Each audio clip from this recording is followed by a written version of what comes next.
Hello, welcome to all here.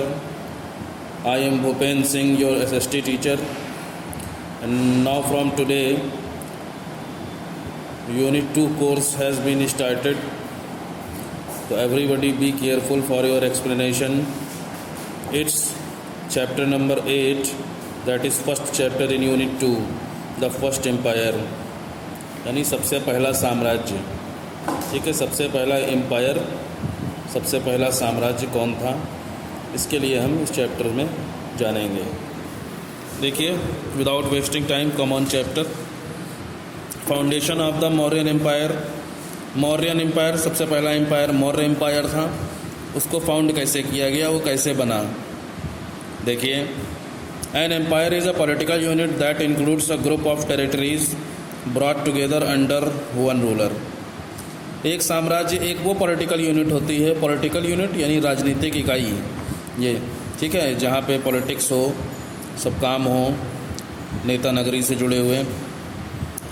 तो इस तरीके का जो साम्राज्य एक पॉलिटिकल यूनिट होती है, that includes a group of territories, जिसमें बहुत सारी टेरिटरीज होती हैं, ब्रॉट टुगेदर एक साथ, अंडर वन रूलर, और उनके ऊपर एक राजा राज करता है, एक रूलर के अंडर में ये सारी टेरिटरीज होती हैं, उसे हम एम्पायर कहते हैं. इन सिंपल टर्म्स, अगर सीधे साधे शब्दों में हम जानना चाहें तो an empire is a very large kingdom. एक साम्राज्य एक बहुत बड़ा राज्य होता है, रूल्ड बाई एन एम्परर, जिसका राजा केवल एक सम्राट होता है, जो उसको कि एक एम्परर का मतलब होता है सम्राट या बादशाह, जिसका बादशाह सिर्फ एक होता है. साम्राज्य बहुत बड़ा होता है लेकिन बादशाह केवल एक होता है. The Mauryan dynasty is considered the first empire in Indian history.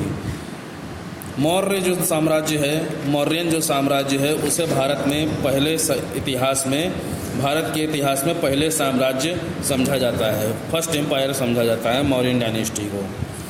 According to some historians, कुछ हिस्टोरियंस को के अनुसार, हिस्टोरियंस बोलते हैं the people who do study of history. ठीक है, स्टडी ऑफ हिस्ट्री, जो ऐसे लोग जो हिस्ट्री को स्टडी करते हैं उन्हें हिस्टोरियन कहते हैं. तो इन हिस्टोरियंस के अनुसार, या हिंदी में इनको कहते हैं इतिहासकार. हिस्ट्री का मतलब इतिहास, और जो इसकी पढ़ाई करें उसको कहते हैं कार.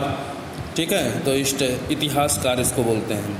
तो जो इतिहासकार हैं उनके अनुसार चाणक्य ट्रैवल्ड टू मगध. चाणक्य जो था वो मगध को ट्रैवल किया, but was humiliated by its king Dhanananda.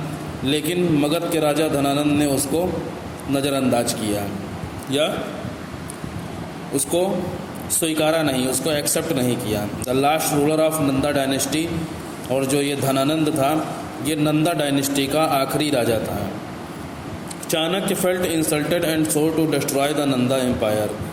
Chanakya को बहुत ही बेइज्जती महसूस हुई, and swore to destroy the Nanda empire, और उसने कसम खाई. सोर का मतलब उसने कसम खाई कि वो नंदा साम्राज्य को डिस्ट्रॉय कर देगा, उसका विनाश कर देगा, उसको ख़त्म कर देगा. ही एनकरेज्ड चंद्रगुप्त मौर्य, उसने चंद्रगुप्त मौर्य को प्रोत्साहित किया, उसका उत्साह बढ़ाया. To conquer the throne of Magadh, जिससे कि वो मगध के सिंहासन को जीत सके. किसने किया ये किया चाणक्य ने. ठीक है, चाणक्य पहले आया था, मगध में आया था, लेकिन उस समय जो धनानंद राजा था वो उसको नहीं पसंद करता था. इसलिए चाणक्य को अपनी बहुत बेइज्जती महसूस हुई, और उसने ये कसम खाई कि वो नंदा साम्राज्य को पूरी तरीके से बर्बाद कर देगा. इसलिए उसने चंद्रगुप्त मौर्य को प्रोत्साहित किया, उसको तैयार किया to conquer the throne of Magadh, जिससे कि मगध के सिंहासन को वो जीत सके. Chandragupta Maurya raised an army, Chandragupta Maurya ने एक आर्मी बनाई अपनी. And with the support of Chanakya, और चाणक्य की मदद से overthrew the Nanda empire in C322 BCE. उसने नंदा साम्राज्य को 322 BCE में ख़त्म कर दिया. ओवरथ्रू मतलब बिल्कुल उसको समाप्त कर दिया, एंड कर दिया उसका. And founded the Mauryan empire, और उसके बाद मौर्य साम्राज्य की स्थापना हुई, या मौर्य साम्राज्य तैयार हो गया.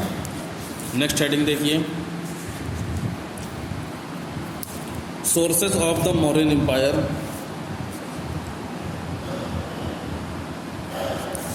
मौर्यन एम्पायर के सोर्सेज क्या हैं, यानी अगर हम जानना चाहें कि मौर्य एम्पायर में क्या क्या था, उसके लिए कौन कौन से साधन मौजूद हैं.